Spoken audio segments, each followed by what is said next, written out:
rage and reckoning in Michigan. That after a mass shooter leaves a killer's imprint on a large college campus. 3 are dead, 5 more wounded critically after a gunman hunted students in 2 buildings at Michigan State. All of the casualties are students. The doctors trying to keep them alive, exhausted and emotional. Can't forget we had general surgeons, cardiothoracic surgeons, neurosurgeons.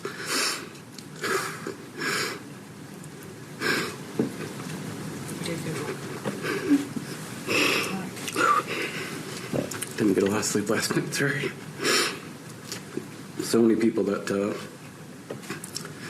just came in. Throughout the morning, some new details about the ongoing CSI. Calls of shots fired came in a little before 8:30 last night. Police swarmed within minutes, followed by a flood of more panicked calls. Students spent hours locked down without knowing if their friends were dead or alive and without knowing if the shooter might soon walk through their door. Today, police putting a name to the haunting images of a suspect, 43-year-old Anthony McCrae. Motive, though, is murky. The shooter, police say, never attended, never taught, and never worked at the school. Let's get straight to CNN's Shimon Prokopez for the latest details. Shimon, what are we learning? Right, and it appears he is from that area, John, so that's a significant clue for authorities. You know, perhaps he may have been to the area before, because when you look at the surveillance photo that police released and then some of the information that they've been releasing, how he went from one campus or one building to the other building, there's some indication perhaps that he knew where he was going.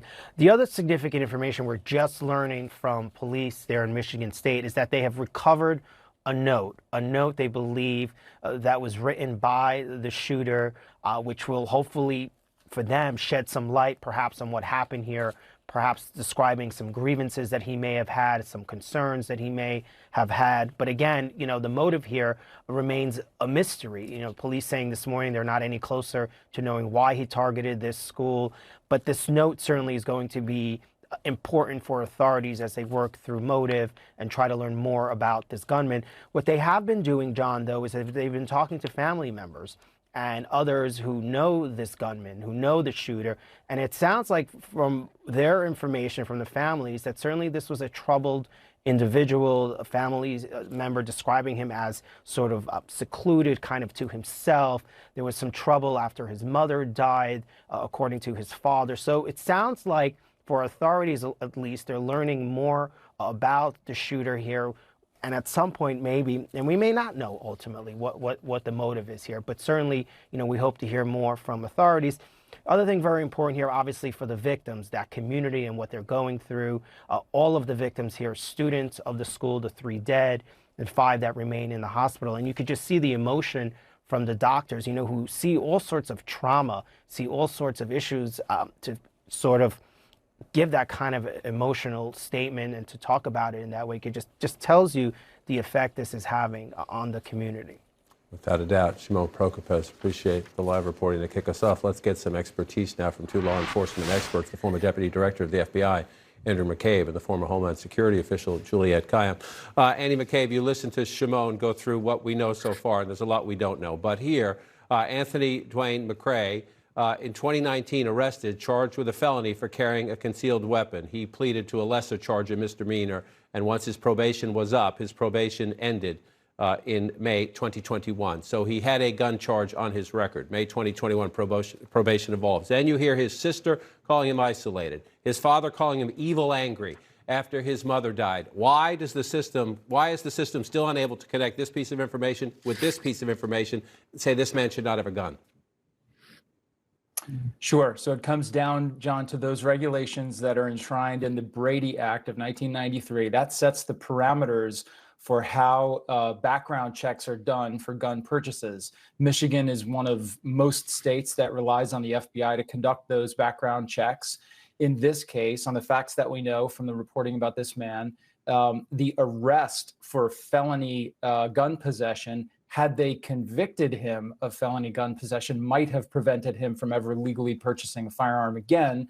It looks like they pled that charge down to a misdemeanor, and a misdemeanor conviction is not enough to prohibit you from buying a firearm. It looks like it was a term in his probation that he was not allowed to have guns while he was on probation. But as you mentioned, he completed that term of probation. So essentially, after that date, He could, as mentally disturbed as he might have been, as angry and rage-filled as he might have been, he could walk into any federally licensed firearms dealer and purchase another gun. And Juliet, you and Andy and I have had this conversation far too many times, both in your work in government and your work in the private sector. You have worked on hardening these sites, on improving security on places that mass shooters targets. Let's just listen to one of the many survivors here. Listen to the fear. Right when that first gunshot went off, I booked it to the far corner of the class. I was sitting right next to the door where he came in, literally one of the first two seats he came in. And I, thank God my fight or flight response kicked in because I had booked it to the far side of the class and ducked down, and he came in and shot 3 to 4 times in our classroom. Often we're having this conversation about elementary schools or high schools. This is a college campus, 50,000 students, 5,700 faculty, 5,200-acre campus. What can, and obviously in this case, what can't you do to make it safer?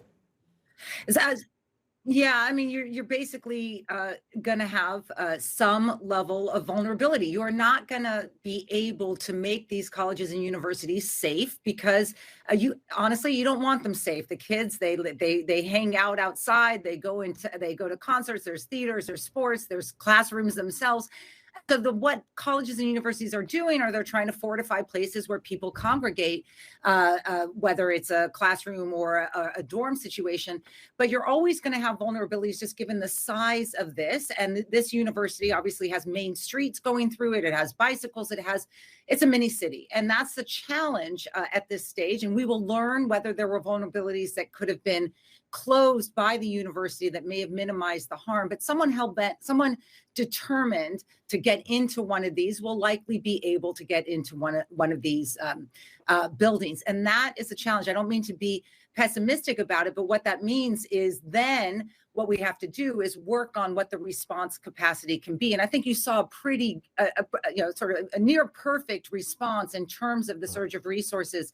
I did think with kids, this is generation lockdown, K through 12, they are now in college and it's following them. I mean, that's what we gave these kids, right? And that's the tragedy of this. These are the kids that grew up post-Columbine. And to that point, I'll stick with you, Juliet, for a second. If you go through the timeline, first report shot 8:30. A suspect description tweeted at 9:59. Photos put out by the University Police at 11:18. Suspect located and died of a self-inflicted gunshot wound at 11:35. So that they, to your point, generation lockdown, they put out a photograph and they get a tip pretty quick. So it sounds demented to say this. They did the best they could under horrific circumstances? They did the best.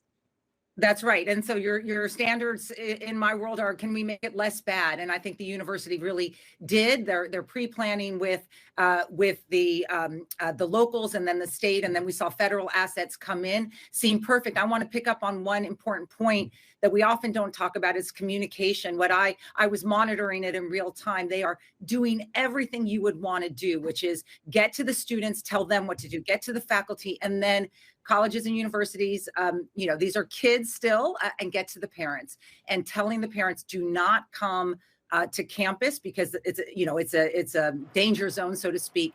All of that is so important in that timeline that we saw, right? How short it was because everyone knew what to do. So Andy McCabe, as you're trying now to answer the question why, to get to a motive, the police on campus say no connection, didn't go to school there, didn't teach there, didn't work there, but did, as Shimon noted, have a note in his pocket apparently threatening some schools in New Jersey. How do you try to piece together why this gunman decided to go to this campus late in the evening and open fire?